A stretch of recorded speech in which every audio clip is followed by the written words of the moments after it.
Edition of Headbanging Sealy Kids Big Weather Production. 12 Celsius, that's about 50 Fahrenheit. But it is nice and sunny out.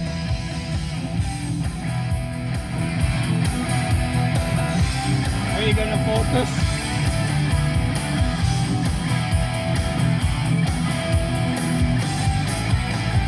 What that flag's of. It's got a cat on it, so anyway, I guess cats rule and dogs drool. Oh, I like both.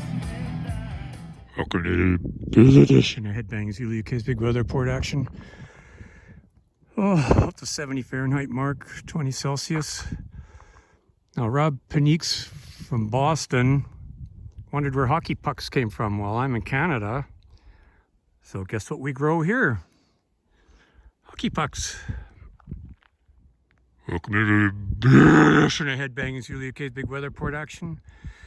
Sunny at about 20 Celsius, 70 Fahrenheit.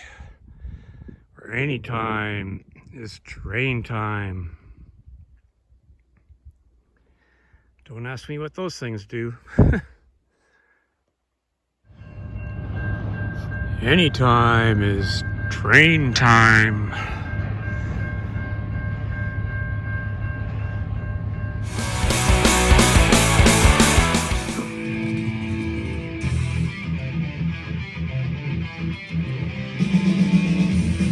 Well, welcome to the big edition of Book Action.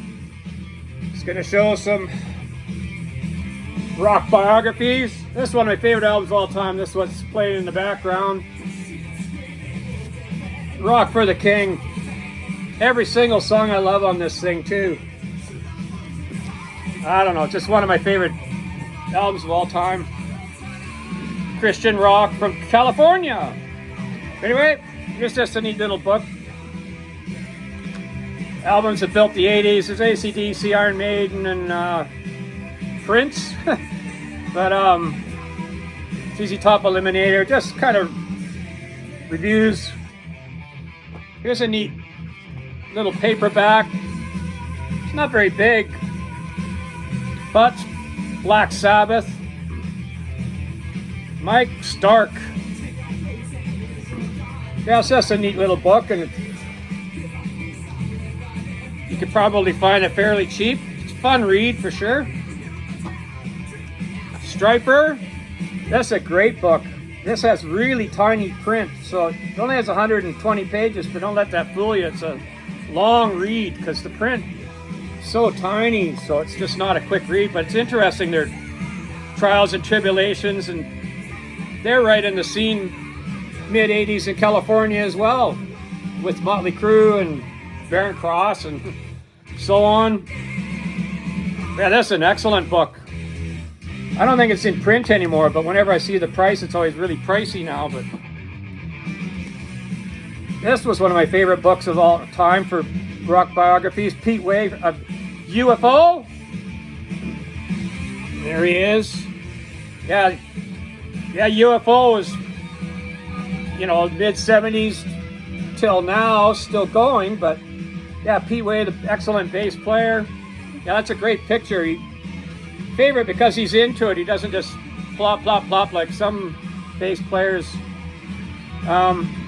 Gets into it. Rock Bottom, if you see him during the solo of Rock Bottom, I've seen footage where he lies on his back and just lets Michael solo away. There, it's a great book. Annie Martin Pop-Pop book was great, of course. One about Motorhead. Funny enough, there's Fast Eddie Clarke. Yeah, I was just listening to the song Ace of Spades earlier today. Of course, Lemmy.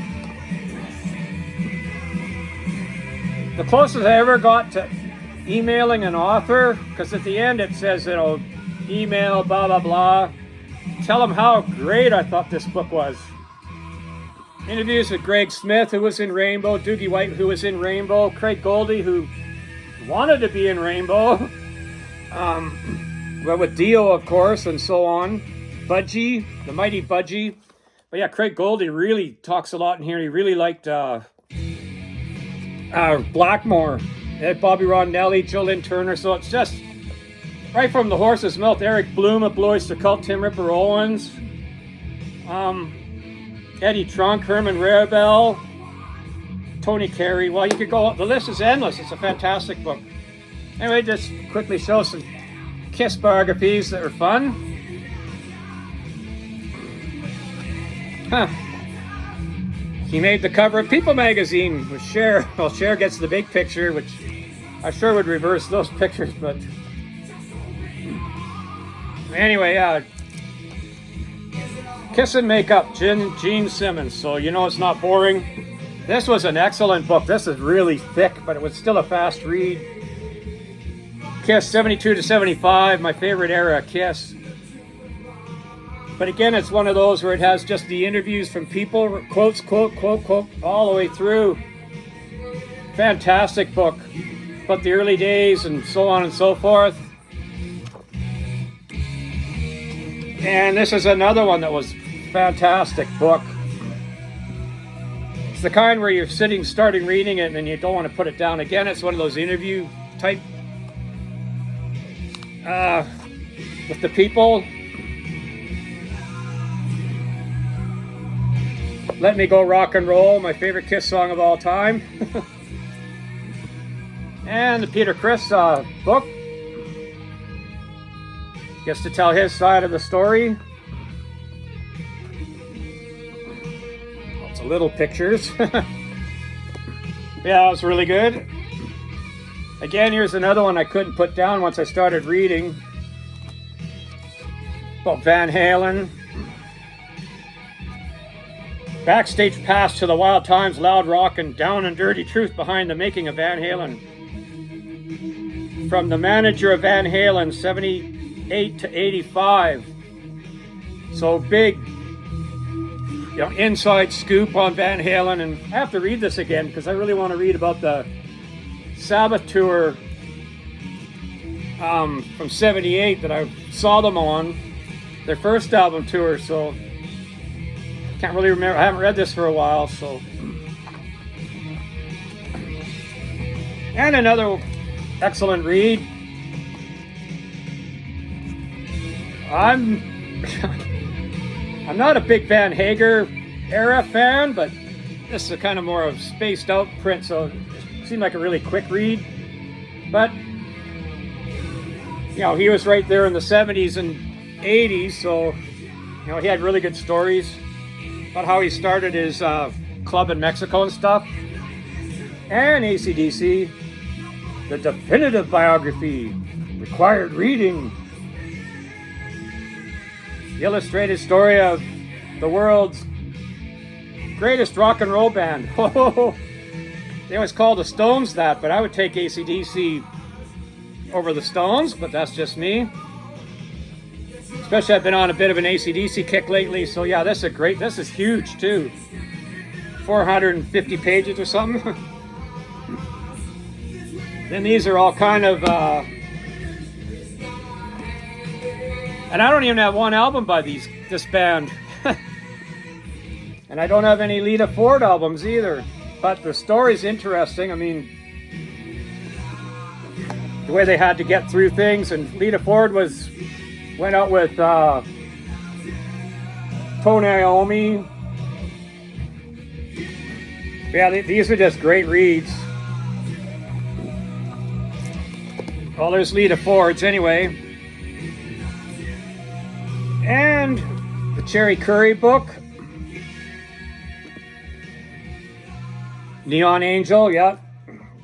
She really liked Bowie. That's how she got into it, I think, got into Bowie, and that's maybe why her hair is sort of like that a little bit. Or well, she liked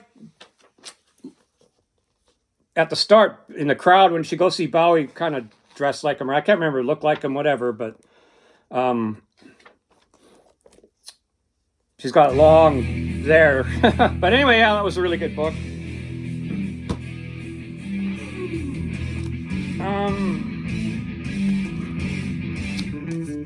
Another book about the Runaways. Wish I had their Live in Japan album. I used to have that, but that's the one key. I've had a greatest hits or whatever, a compilation. I found it was a bit mellower than I wanted, but live they heavied it up, of course, like every band. I recommend that book for sure. I think this last one, this was an excellent book too. This one's 380 pages long, but Richie Blackmore with Jerry Bloom, who's a very famous author in Britain, I guess it is, but overseas writer who's done Deep Purple books and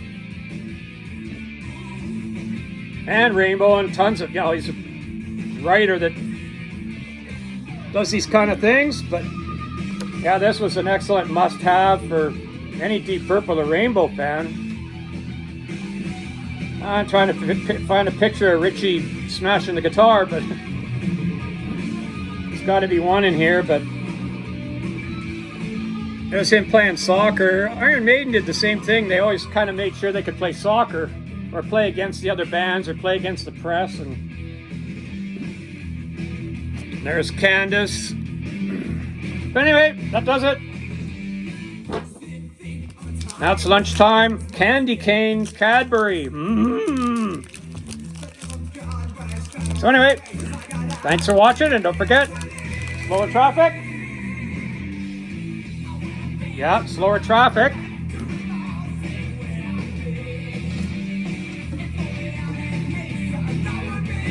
Keep left or right, depending on where you live, right? Cloudy?